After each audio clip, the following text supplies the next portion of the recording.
In the summer of 1780, London burned. For 1 week in June, the city descended into chaos during what became known as the Gordon Riots, the most destructive civil uprising in the capital's history. It began with a law. The Papist Act of 1778 was meant to be a step toward tolerance, granting Catholics the right to own property and serve in the army without renouncing their faith. But to many Protestants, it was seen as a betrayal.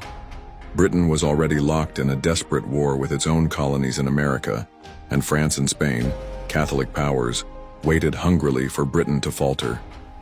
Into this powder keg stepped Lord George Gordon, a fiery figure who claimed Catholics could not be trusted, that they were plotting with Britain's enemies.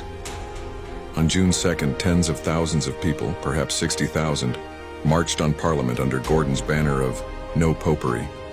When their demands were rejected, anger turned to fire.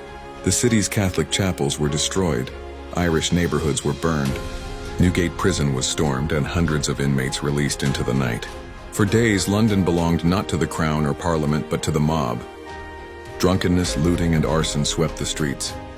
Distilleries were smashed open, flames lit the sky, and the home of the nation's most senior judge, Lord Mansfield, was reduced to ashes.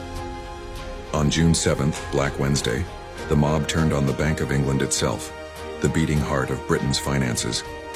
Soldiers held the line with musket and bayonet. By the time the army restored order, as many as 700 people lay dead.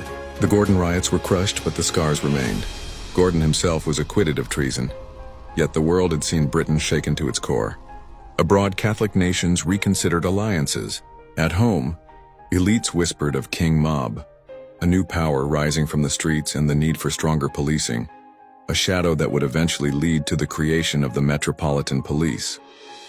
But what lingers is not just the violence, but the question, why does this happen? Why do people who live side by side turn on each other the moment religion, race, or class is named?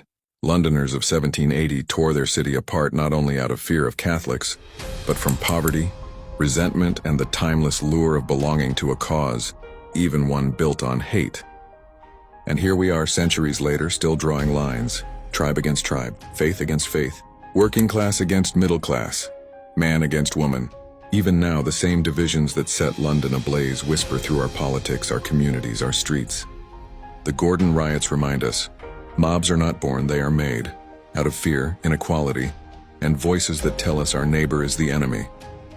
So perhaps the real question is this: when the next fire starts, will we recognize it in time, or will we too be swept away by the crowd? Men cry for freedom, yet chain themselves to hatred. Perhaps the true riot is always within the human heart.